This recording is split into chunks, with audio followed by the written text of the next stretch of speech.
ನೋಡಿ, ಪರಿಷತ್ ಸದಸ್ಯರ ವರ್ತನೆಗೆ ಸಭಾಪತಿಯವರು ಬೇಸರವನ್ನ ವ್ಯಕ್ತಪಡಿಸಿದ್ದಾರೆ. ವಿನಾಕಾರಣ ಪರಿಷತ್ನಲ್ಲಿ ಗಲಾಟೆ ಹಿನ್ನೆಲೆಯಲ್ಲಿ ತಮ್ಮ ಕಚೇರಿಯಲ್ಲಿ ಬಂದು ಕುಳಿತಿದ್ದಾರೆ ಸಭಾಪತಿಯವರು. ನೋಡಿ, ಹೊರಟ್ಟಿಯವರು ಸಭಾಪತಿಯವರು ಸುಮ್ನೆ ಯಾವ್ಯಾವುದೋ ವಿಚಾರಕ್ಕೆ ಗಲಾಟೆ ಮಾಡೋದು, ಬೇಕಾದಂತಹ ವಿಚಾರಕ್ಕೆ ಇಲ್ಲಿ ಚರ್ಚೆ ಆಗ್ತಾನೆ ಇಲ್ಲ. ಪರಿಷತ್ನಲ್ಲಿ 45ನೇ ವರ್ಷಕ್ಕೆ ಕಾಲಿಟ್ಟಿದ್ದೇನೆ, ಬೆಲ್ ಹೊಡೆದ್ರು ಕೂಡ ಕೇಳಲ್ಲ, ಎದ್ದು ಮಾತನಾಡ್ತಾರೆ. ಸಭಾಪತಿ ಮಾತು ಕೇಳದಿದ್ರೆ ಸದನ ನಡೆಸೋದು ಹೇಗೆ ಕಷ್ಟ. ರಿಪಬ್ಲಿಕನ್ನಕ್ಕೆ ಬೇಸರವನ್ನು ಹಂಚಿಕೊಂಡಿದ್ದಾರೆ ಹೊರಟ್ಟಿಯವರು. ಬನ್ನಿ ಹಾಗಾದ್ರೆ ಬಸವರಾಜ ಹೊರಟ್ಟಿಯವ್ರಿಗೆ ಏನ್ ಹೇಳಿದ್ದಾರೆ ಕೇಳೋಣ. ಬೆಳಗಾವಿಯ ವಿಶೇಷ ಅಧಿವೇಶನ ಇನ್ನೇನು ಮುಗಿತಾ ಬರ್ತಾ ಇದೆ. ಒಂದು ಕಡೆಗೆ ವಿಧಾನಸಭೆ ಕಲಾಪಗಳು ಕೂಡ ನಡೀತಾ ಇದೆ, ಮತ್ತೊಂದು ಕಡೆ ವಿಧಾನ ಪರಿಷತ್ ಅಧಿವೇಶನ ಇಲ್ಲಿ ಕೂಡ ಕಲಾಪಗಳು ನಡೀತಾ ಇದೆ. ಹಾಗೆ ಎಲ್ಲೋ ಒಂದಷ್ಟು ಒಂದು ರೀತಿಯಲ್ಲಿ ನಿಧಾನಗತಿಯಲ್ಲಿ ನಡೀತಾ ಇದೆ. ಸಾಕಷ್ಟು ಚರ್ಚೆಗಳಾಗಬೇಕಾಯಿತು, ಸಾಕಷ್ಟು ಪ್ರಶ್ನೋತ್ತರಗಳು ಬರಬೇಕಾಯಿತು, ಸರ್ಕಾರದಿಂದ ಬರತಕ್ಕಂಥ ಬಾಕಿ ಉತ್ತರಗಳು ಕೂಡ ಹಾಗೆ ಈವರೆಗೂ ಕೂಡ ಬಾಕಿಯಾಗಿ ಉಳಿದಿರತಕ್ಕಂಥದ್ದು. ಹಾಗಿದ್ರೆ ಅಧಿವೇಶನ ಎಷ್ಟರ ಮಟ್ಟಿಗೆ ಯಶಸ್ವಿ ಆಗ್ತಾ ಇದೆ, ಎಷ್ಟರ ಮಟ್ಟಿಗೆ ನಡೆದಿದೆ ಕಲಾಪಗಳು, ಇದೆಲ್ಲರ ಕುರಿತಂತೆ ಮಾತಾಡೋದಕ್ಕೆ ನಮ್ಮ ಜೊತೆ ವಿಧಾನ ಪರಿಷತ್ನ ಸಭಾಪತಿಗಳಾದಂತಹ ಬಸವರಾಜ ಹೊರಟ್ಟಿ ಸರ್ ಇದ್ದಾರೆ. ಅವ್ರನ್ನೇ ಮಾತಾಡ್ತಾ ಹೋಗ್ತಾನೆ. ಸರ್ ನಮಸ್ತೆ. ಯಾವ ರೀತಿಯಾಗಿ ನಡೀತಿದೆ ಸರ್ ಕಲಾಪಗಳು? ಕಲಾಪಗಳು ನಡೀತಾವ. ಈಗೇನಂದ್ರ ಸರ್ಕಾರದಿಂದ ಉತ್ತರಗಳು ಬರಬೇಕು. ನಮ್ಮಲ್ಲಿ ಅನ್ಸ್ಟಾರ್ಡ್ ಮತ್ತು ಸ್ಟಾರ್ಡ್ ಕ್ವಶನ್ ಅಂತ ಇರ್ತಾವ. ಬಹಳ ಮಂದಿ ಸದಸ್ಯರಿಗೆ ಅನ್ಸ್ಟಾರ್ಡ್ ಕ್ವಶನ್ ಉತ್ತರ ಬರಂಗಿಲ್ಲ. ಅದಕ್ಕೆ ಅವ್ರಿಗೆ ನಾನು ಡೆಡ್ ಲೈನ್ ಕೊಟ್ಟಿನಿ. 12 ನಾಳೆ ಇವತ್ತು 18ನೇ ತಾರೀಕಿನಾಗ ಎಲ್ಲ ಉತ್ತರ ಕೊಡಬೇಕಂತ ಹೇಳಿನಿ. ಒಂದು. ಎರಡನೇದೇನಂದ್ರೆ ಕ್ವಶನ್ ಅವರ್ ಸತಿ ಪ್ರಶ್ನೋತ್ತರ ಬೇಡ ಅಂದ್ರೆ 1 ಅವರ್ ಇರ್ತೈತಿ. 1 ಅವರ್ ಇದ್ರೆ ನಾನೊಂದು ಸ್ವಲ್ಪ ಲಿಬರಲ್ ಆಗಿ 1 ತಾಸು 15 ನಿಮಿಷ ಕೊಡ್ತೀನಿ ಅದಕ್ಕೆ. ನಿನ್ನೆ ಒಂದ ಕ್ವಶನ್ ಸಿ.ಟಿ. ರವಿ ಅವ್ರದ್ದು. ಇನ್ನೊಂದೇನು ಕ್ವಶನ್ ಯಾರು ಕೇಳ್ತಾರ ಅವ್ರಷ್ಟ ಒಂದು ಸಬ್ ಕ್ವಶನ್ ಕೇಳಬೇಕು. ನಡು ಅದನ್ನ ತಗೊಂಡು ಕ್ವಶನ್ ಕೇಳಿ ನಿನ್ನೆ ಒಂದು ಕ್ವಶನ್ಗೆ 22 ನಿಮಿಷ ಆಯ್ತು. ಇನ್ನೊಬ್ಬರು ಬಾರ್ಸಿಟ್ 10 ನಿಮಿಷ ಆಯ್ತು. ಇನ್ನು ಬಲ್ಕಿಸ್ಮ 10 ನಿಮಿಷ ಆಯ್ತು. 43 ಕ್ವಶನ್ 43 ನಿಮಿಷ ಆದಾಗ ಸದನವನ್ನು ಹೆಂಗ್ ನಡೆಸೋದು? ಮತ್ ಸಭಾಪತಿ ಬೆಲ್ ಮಾಡಿದ್ರು ಕೇಳಂಗಿಲ್ಲ, ಮತ್ತೇನು ಹೇಳಿದ್ರ ಎಲ್ಲರೂ ಎದ್ದು ನಿಲ್ತಾರ. ಹೀಗಾಗಿ ಮೊದಲಿನ ಪದ್ಧತಿಗಳು ವಿಧಾನ ಪರಿಷತ್ ಇಲ್ಲ. ಅದಕ್ಕೆ ನಾನು ಬೇಸರಾಗಿ ನಾನು ಉಪಾಧ್ಯಕ್ಷನ ಕುಂದಿರಿಸಿ ನಾನು ಹುಬ್ಳಿಗೆ ಹೋದೆ. ಇವಾಗ ಈಗ ಸಹಿತ ನಾನು ಹೇಳಿದೆ ಅವ್ರಿಗೆ, ಹೇಳಿದ್ರು ಸಹಿತ ಅದೇ ರೀತಿ ನಡೀತಾವ. ಮತ್ತು ನಾನೇ ಅಂದ್ರೆ ಮ್ಯಾಕ್ಸಿಮಮ್ ಕ್ವಶನ್ ಸಹ ಭಾಷಣ ಮಾಡಂಗಿಲ್ಲ. ಎಷ್ಟೋ ಜನ ಮಂತ್ರಿಗಳು ಸಹಿತ ಏನ್ ಕ್ವಶನ್ ಅದಕ್ಕೆ ಅಷ್ಟು ಉತ್ತರ ಹೇಳಬೇಕು. ಅವರು ಎಲ್ಲ ಉದ್ದದ ಭಾಷಣ ಮಾಡ್ತಾರೆ. ಹಿಂಗಾಗಿ ಸದನ ಸಮಯ ವ್ಯರ್ಥ ಆಗ್ತಿದೆ. ಕ್ವಶನ್ ಅವರ್ ಆಗಿ ಮುಗಿದ್ರೆ ಕ್ವಶನ್ ಅವರ್ಸ್ ಆಕತಿ. ಹಿಂಗಾಗಬಾರ್ದು ಅನ್ನೋದಕ್ಕೆ ನನಗೆ ಬೇಸರ ಆಯ್ತು. ಅದಕ್ಕೆ ನಾವು ಉಪಾಧ್ಯಕ್ಷ ಕುಂದಿರಿಸಿ ನಾನು ಹುಬ್ಳಿಗೆ ಹೋದ. ನಿಜ, ಸದನದಲ್ಲಿ ಯಾವಾಗಾದ್ರೂ ನಾನು ಮೊದಲಿಂದ ಬಂದ ನೋಡ್ತೀನಿ, ಆವಾಗಿಂದ ಕೈಬೇಕಂದ್ರೆ ಬಹಳ ಅಂತರ ಇದೆ. ಅದಕ್ಕೆ ನಾ ಎಲ್ಲಾ ಸದಸ್ಯರಿಗೆ ಹೇಳ್ತಿರ್ತೀನಿ, ನೇರವಾಗಿ ಪ್ರಶ್ನೋತ್ತರ ಮಾಡ್ರಿ, ನೇರವಾಗಿ. ಮತ್ತೆ ಎಲ್ಲರೂ ಆ ಕಡೆ ಹೇಳ್ತಾರೆ, ಈ ಕಡೆ ಹೇಳ್ತಾರೆ. ಮತ್ತೆ ಅಲ್ಲಿ ಇದ್ದಕ್ಕೊಂದು ಸಭಾಪತಿ ಗೌರವ ಏನು ಅನ್ನೋದು ಒಂದು ಪ್ರಶ್ನೆ ಬರುತ್ತೆ. ಈ ರೀತಿ ನಡೆದಿದಂದ್ರೆ ಎಲ್ಲಾ ಅಜೆಂಡಾ ಮುಗಿಸಾಕಾಗುದಿಲ್ಲ. ಸಂಜೆ ಇಡ್ಸೋ ಟೈಮ್ ಆದ ಟೈಮ್ ಆಗದಂತಾರೆ. ಆ ಹಿನ್ನೆಲೆಯಲ್ಲಿ ಇವತ್ತು ನಾನು ಎಲ್ಲರಿಗೂ ಹೇಳಿದ್ದೀನಿ, ಸಮಯಕ್ಕೆ ಸರಿಯಾಗಿ ಬಂದು ಸಮಯಕ್ಕೆ ಸರಿಯಾಗಿ ಪ್ರಶ್ನೆ ಕೇಳಿ ಉತ್ತರ ಪಡೀರಿ ಹೊರತೀನಿ. ಆಗ್ಲಿಲ್ಲ ಅಂದಾಗ ಏನ್ ಮಾಡಲ್ಲ, ಅಸಹಾಯಕಕ್ಕೆ ನನಗಲ್ಲೇ ಕುತ್ಕೊಳಕ ಮುಜುಗರಾಕತಿ. ಅದಕ್ಕೆ ನಾನು ನಿನ್ನೆ ಹೊರಗೋದದ್ದು ನಿಜ. ಒಟ್ಟಾರೆಯಾಗಿ ನನಗೆ ತುಂಬಾ ಬೇಸರ ತಂದಿರತಕ್ಕಂಥ ನಿಜ. ಜೊತೆಗೆ ಈ ಬಾರಿ ಅಧಿವೇಶನ ಕೂಡ ನನಗೆ ಅಷ್ಟೇನು ತೃಪ್ತಿ ತಂದಿಲ್ಲ ಅಂತಕ್ಕಂಥ ಮಾತನ್ನ ಬಸವರಾಜ ಹೊರಟ್ಟಿ ಅವರು ರಿಪಬ್ಲಿಕ್ ಕನ್ನಡಗೆ ಎಕ್ಸ್ಕ್ಲೂಸಿವ್ ಆಗಿ ಮಾತಾಡಿರ್ತಕ್ಕಂಥದ್ದು. ಕ್ಯಾಮರಾ ಪರ್ಸನ್ ಮಂಜುನಾಥ್ ಜೊತೆ ಸುರೇಶ್, ರಿಪಬ್ಲಿಕ್ ಕನ್ನಡ, ಬೆಳಗಾವಿ. ಪಂದ್ಯ ಬಿಡ್ತು. ಇವಾಗ ಹೆಚ್ಚಿನ ಡೀಟೇಲ್ಸ್ ಅನ್ನ ಕೊಡ್ತಾರೆ ನಮ್ಮ ಪೊಲಿಟಿಕಲ್ ಬ್ಯೂರೋ ಇಂದ ವಿಜಯ್. ಫೋನ್ ಸಂಪರ್ಕದಲ್ಲಿ ಜಾಯ್ನ್ ಆಗಿದ್ದಾರೆ. ವಿಜಯ್, ಈ ಹಿಂದೆ ಸಾಕಷ್ಟು ಚರ್ಚೆ ಆಯ್ತು, ಸಾಕಷ್ಟು ಸುದ್ದಿ ಆಯ್ತು.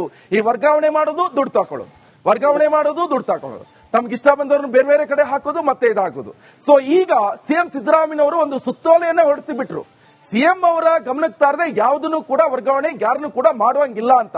ಸದ್ಯ ಇದು ಇಂಪ್ಲಿಮೆಂಟ್ ಆಗುತ್ತಾ ಅಥವಾ ಇದು ಒಂದು ಸುತ್ತೋಲೆಗೆ ಮಾತ್ರ ಸೀಮಿತ ಆಗಿರುತ್ತಾ ಅಂತ? ನಿಖಿಲೇಶ್, ಮುಖ್ಯಮಂತ್ರಿ ಸಿದ್ದರಾಮಯ್ಯ ಅವರ ಸುತ್ತೋಲೆ ಅದೇ ಕಾಂಗ್ರೆಸ್ನಲ್ಲಿ ಒಂದಷ್ಟು ಏನು ಕಂಟ್ರೋಲ್ ಮಾಡೋದಕ್ಕೆ ಈ ಒಂದು ಸುತ್ತೋಲೆ ಅಂತ. ಯಾಕಂತಂದ್ರೆ ವರ್ಗಾವಣೆ ವಿಚಾರ ಸಂಬಂಧಪಟ್ಟಂತೆ ಸಾಕಷ್ಟು ಕೂಡ ದೂರುಗಳು ಬರ್ತಾ ಜೊತೆಗೆ ಬಹಳ ಪ್ರಮುಖವಾಗಿ ಬಹುತೇಕ ಶಾಸಕರು ಕೂಡ ಸಿಎಂಗೆ ಸಂಬಂಧಪಟ್ಟಂತೆ ಒಂದಷ್ಟು ಅಸಮಾಧಾನ ವ್ಯಕ್ತಪಡಿಸಿದ್ರು. ಯಾಕಂದ್ರೆ ಸಚಿವರು ತಾವು ಹೇಳಿದಂತಹ ಅಧಿಕಾರಿಗಳನ್ನ ವರ್ಗಾವಣೆ ಮಾಡ್ತಾರೆ ಅನ್ನೋ ಒಂದು ಭಾಗ. ಎರಡನೇದೀಗ ಸಾರ್ವತ್ರಿಕ ವರ್ಗಾವಣೆ ಮುಗಿದ ಹಿನ್ನೆಲೆಯಲ್ಲಿ ಈಗ ವರ್ಗಾವಣೆ ಸಂಬಂಧಪಟ್ಟಂತೆ ಏನಾದ್ರು ಕೂಡ ಆದ್ರೆ ಒಂದಷ್ಟು ದಂಧೆ ಆಗುವಂತ ಏನೋ ಒಂದು ಸಾಧ್ಯತೆ ಇರುವಂತದ್ದು. ಜೊತೆಗೆ ಬೇಕಾಬಿಟ್ಟಿ ಅಧಿಕಾರಿ ವರ್ಗಾವಣೆಗೆ ಬ್ರೇಕ್ ಹಾಕುವ ನಿಟ್ಟಿನಲ್ಲಿ ಈಗ ನೇರವಾಗಿ ಮುಖ್ಯಮಂತ್ರಿ ಸಿದ್ದರಾಮಯ್ಯ ಅವರು ಈಗ ಅಕ್ಕಾಡಕ್ಕೆ ಧುಮುಕಿರುವಂತದ್ದು, ಸಿದ್ದರಾಮಯ್ಯ ಸುತ್ತೋಲೆ ಹೊರಟಿರುವಂತದ್ದು, ಯಾವುದೇ ಅಧಿಕಾರಿಗಳನ್ನು ಕೂಡ ನನ್ನ ಗಮನಕ್ಕೆ ಬಾರದೆ ಏನು ವರ್ಗಾವಣೆ ಮಾಡಬಾರ್ದು ಅಂತ. ಈ ಹಿನ್ನೆಲೆಯಲ್ಲಿ ಈಗ ಸಾಕಷ್ಟು ಮಹತ್ವ ಪಡ್ಕೊಂಡಿರುವಂತದ್ದು ನಿಕೇಶ್.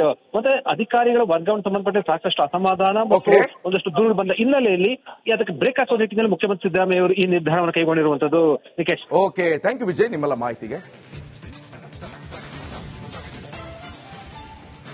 ನಮಸ್ಕಾರ, ನೀವು ನೋಡ್ತಿದ್ರ ರಿಪಬ್ಲಿಕ್ ಕನ್ನಡ. ನಾನು ನಿಕೇಶ್ ಕೊಠಾರಿ. ಸಿಎಂ ಸಿದ್ದರಾಮಯ್ಯ ಸರ್ಕಾರ ಬಂದ ತಕ್ಷಣ ಒಂದಿಷ್ಟು ಶಾಸಕರು, ಸಚಿವರು ಸಾಕಷ್ಟು ಆರೋಪವನ್ನ ಮಾಡ್ತಾ ಇದ್ರು. ಸಾರ್ವಜನಿಕರ ವಲಯದಲ್ಲೂ ಕೂಡ ಕೇಳಿ ಬರ್ತಾ ಇರುವಂತ ಪ್ರಶ್ನೆ ಇದು, ವರ್ಗಾವಣೆ ದಂಧೆ ಆಗ್ತಾ ಇದೆ ಅಂತ. ಆದ್ರೆ ಈಗ ಇದೇ ವರ್ಗಾವಣೆ ದಂಧೆಗೆ ಸಿದ್ದರಾಮಯ್ಯ ಬ್ರೇಕ್ ಹಾಕಿದ್ದಾರೆ. ಸಿಎಂ ಅನುಮತಿ ಇಲ್ಲದೆ ಯಾರನ್ನು ಕೂಡ ವರ್ಗಾವಣೆ ಮಾಡುವಾಗಿಲ್ಲ, ಸಿಎಂ ಗಮನಕ್ಕೆ ಬಾರದೆ ಟ್ರಾನ್ಸ್ಫರ್ ಮಾಡಂಗಿಲ್ಲ. ವರ್ಗಾವಣೆ ಇನ್ ಕೇಸ್ ಏನಾದ್ರೂ ಮಾಡಿದ್ರೆ ಇಲಾಖೆ ಮುಖ್ಯಸ್ಥರು ಜವಾಬ್ದಾರಿ ಆಗಲಿದ್ದಾರೆ. ವರ್ಗಾವಣೆಗೆ ಬ್ರೇಕ್ ಹಾಕಿ ಸುತ್ತೋಲೆ ಹೊರಡಿಸಿದ್ದಾರೆ ಸಿಎಂ ಸಿದ್ದರಾಮಯ್ಯನವರು. ಈ ಹಿಂದೆ ಯಾರಿಗಿಷ್ಟ ಇಲ್ವಾ, ಸಚಿವರು ಇರಬಹುದು ಅಥವಾ ಶಾಸಕರು ತಮ್ಮ ವ್ಯಾಪ್ತಿಯಲ್ಲಿ ಬರುವಂತವರು ಇನ್ ಕೇಸ್ ಏನ್ ಸರಿಯಾಗಿ ಕೆಲಸ ಮಾಡಿಲ್ಲದೆ ಇರಬಹುದು. ಕೆಲವೊಂದಿಷ್ಟು ಜನ ಅಧಿಕಾರಿಗಳು ಈ ಎಂಎಲ್ಎಗಳಿಗೋ ಅಥವಾ ಸಚಿವರಿಗೋ ಬಕೆಟ್ ಇಟ್ಕೊಂಡು ಕೂತ್ಕೊಂಡಿರ್ತಾರೆ, ಅಂತವ್ರನ್ನ ಕರ್ಕೊಂಡು ಬಂದಲ್ಲಿ ಹಾಕೋತಾರೆ, ಸರಿಯಾಗಿ ಕೆಲಸ ಮಾಡಲ್ಲ. ಸೊ ಆದ್ರೆ ಇದೇ ವರ್ಗಾವಣೆ ದಂಧೆ ಆಗ್ಬಿಡ್ತು, ಲಂಚ ತಕೊಂಡು ವರ್ಗಾವಣೆ ಮಾಡ್ತಾ ಇದ್ದಾರೆ ಎನ್ನುವಂಥದ್ದು ಸಾಕಷ್ಟು ಚರ್ಚೆಗೆ ಗ್ರಾಸ ಆಯ್ತು. ಆದ್ರೆ ಇದಕ್ಕೆಲ್ಲ ಈಗ ಪುಲಿಸ್ ಸ್ಟಾಪ್ ಬೀಳುವಂತ ಸಂದರ್ಭ ಬಂದೇ ಬಿಡ್ತು. ಇವಾಗ ಹೆಚ್ಚಿನ ಡೀಟೇಲ್ಸ್ ಅನ್ನ ಕೊಡ್ತಾರೆ ನಮ್ಮ ಪೊಲಿಟಿಕಲ್ ಬ್ಯೂರೋ ಇಂದ ವಿಜಯ್. ಫೋನ್ ಸಂಪರ್ಕದಲ್ಲಿ ಜಾಯ್ನ್ ಆಗಿದ್ದಾರೆ. ವಿಜಯ್, ಈ ಹಿಂದೆ ಸಾಕಷ್ಟು ಚರ್ಚೆ ಆಯ್ತು, ಸಾಕಷ್ಟು ಸುದ್ದಿ ಆಯ್ತು. ಈ ವರ್ಗಾವಣೆ ಮಾಡೋದು, ದುಡ್ಡು ತಕೊಳ್ಳೋದು, ವರ್ಗಾವಣೆ ಮಾಡೋದು, ದುಡ್ಡು ತಕೊಳ್ಳೋದು, ತಮ್ಗೆ ಇಷ್ಟ ಬಂದವ್ರನ್ನ ಬೇರೆ ಬೇರೆ ಕಡೆ ಹಾಕೋದು, ಮತ್ತೆ ಇದಾಗೋದು. ಸೊ ಈಗ ಸಿಎಂ ಸಿದ್ದರಾಮಯ್ಯನವರು ಒಂದು ಸುತ್ತೋಲೆಯನ್ನೇ ಹೊರಡಿಸಿ ಬಿಟ್ರು. ಸಿಎಂ ಅವರ ಗಮನಕ್ಕೆ ತಾರದೆ ಯಾವುದನ್ನು ಕೂಡ ವರ್ಗಾವಣೆ ಯಾರನ್ನು ಕೂಡ ಮಾಡುವಂಗಿಲ್ಲ ಅಂತ. ಸದ್ಯ ಇದು ಇಂಪ್ಲಿಮೆಂಟ್ ಆಗುತ್ತಾ ಅಥವಾ ಇದು ಒಂದು ಸುತ್ತೋಲೆಗೆ ಮಾತ್ರ ಸೀಮಿತ ಆಗಿರುತ್ತಾ ಅಂತ? ನಿಕೇಶ್, ಮುಖ್ಯಮಂತ್ರಿ ಸಿದ್ದರಾಮಯ್ಯ ಅವರ ಸುತ್ತೋಲೆ ಅದೇ ಕಾಂಗ್ರೆಸ್ನಲ್ಲಿ ಒಂದಷ್ಟು ಏನು ಕಂಟ್ರೋಲ್ ಮಾಡೋದಕ್ಕೆ ಈ ಒಂದು ಸುತ್ತೋಲೆ ಅಂತ. ಯಾಕಂತಂದ್ರೆ ವರ್ಗಾವಣೆ ವಿಚಾರ ಸಂಬಂಧಪಟ್ಟಂತೆ ಸಾಕಷ್ಟು ಕೂಡ ದೂರು ಬರ್ತಾಯಿತ್ತು. ಜೊತೆಗೆ ಬಹಳ ಪ್ರಮುಖವಾಗಿ ಬಹುತೇಕ ಶಾಸಕರು ಕೂಡ ಸಿಎಂಗೆ ಸಂಬಂಧಪಟ್ಟಂತೆ ಒಂದಷ್ಟು ಅಸಮಾಧಾನ ವ್ಯಕ್ತಪಡಿಸಿದ್ರು. ಯಾಕಂದ್ರೆ ಸಚಿವರು ತಾವು ಹೇಳಿದಂತಹ ಅಧಿಕಾರಿಗಳನ್ನ ವರ್ಗಾವಣೆ ಮಾಡ್ತಾರೆ ಅನ್ನೋದು ಒಂದು ಭಾಗ. ಎರಡನೇದು, ಈಗ ಸಾರ್ವತ್ರಿಕ ವರ್ಗಾವಣೆ ಮುಗಿದ ಹಿನ್ನೆಲೆಯಲ್ಲಿ ಈಗ ವರ್ಗಾವಣೆ ಸಂಬಂಧಪಟ್ಟಂತೆ ಏನಾದ್ರು ಕೂಡ ಆದ್ರೆ ಒಂದಷ್ಟು ದಂಧೆ ಆಗುವಂತ ಏನೋ ಒಂದು ಸಾಧ್ಯತೆ ಇರುವಂತದ್ದು. ಜೊತೆಗೆ ಬೇಕಾಬಿಟ್ಟಿ ಅಧಿಕಾರಿ ವರ್ಗಾವಣೆಗೆ ಬ್ರೇಕ್ ಹಾಕುವ ನಿಟ್ಟಿನಲ್ಲಿ ಈಗ ನೇರವಾಗಿ ಮುಖ್ಯಮಂತ್ರಿ ಸಿದ್ದರಾಮಯ್ಯ ಅವರು ಈಗ ಅಕ್ಕಾಡಕ್ಕೆ ಧುಮುಕಿರುವಂತದ್ದು, ಸಿದ್ದರಾಮಯ್ಯ ಸುತ್ತೋಲೆ ಹೊರಟಿರುವಂತದ್ದು, ಯಾವುದೇ ಅಧಿಕಾರಿಗಳನ್ನು ಕೂಡ ನನ್ನ ಗಮನಕ್ಕೆ ಬಾರದೆ ಏನು ವರ್ಗಾವಣೆ ಮಾಡಬಾರ್ದು ಅಂತ. ಈ ಹಿನ್ನೆಲೆಯಲ್ಲಿ ಈಗ ಸಾಕಷ್ಟು ಮಹತ್ವ ಪಡ್ಕೊಂಡಿರುವಂತದ್ದು ನಿಕೇಶ್. ಮತ್ತೆ ಅಧಿಕಾರಿಗಳ ವರ್ಗಾವಣೆ ಸಂಬಂಧಪಟ್ಟ ಸಾಕಷ್ಟು ಅಸಮಾಧಾನ ಮತ್ತು ಒಂದಷ್ಟು ದೂರು ಬಂದ ಹಿನ್ನೆಲೆಯಲ್ಲಿ ಅದಕ್ಕೆ ಬ್ರೇಕ್ ಹಾಕುವ ನಿಟ್ಟಿನಲ್ಲಿ ಮುಖ್ಯಮಂತ್ರಿ ಸಿದ್ದರಾಮಯ್ಯ ಅವರು ಈ ನಿರ್ಧಾರವನ್ನು ಕೈಗೊಂಡಿರುವಂತದ್ದು Nikesh. Okay, thank you Vijay ನಿಮ್ಮೆಲ್ಲ ಮಾಹಿತಿಗೆ.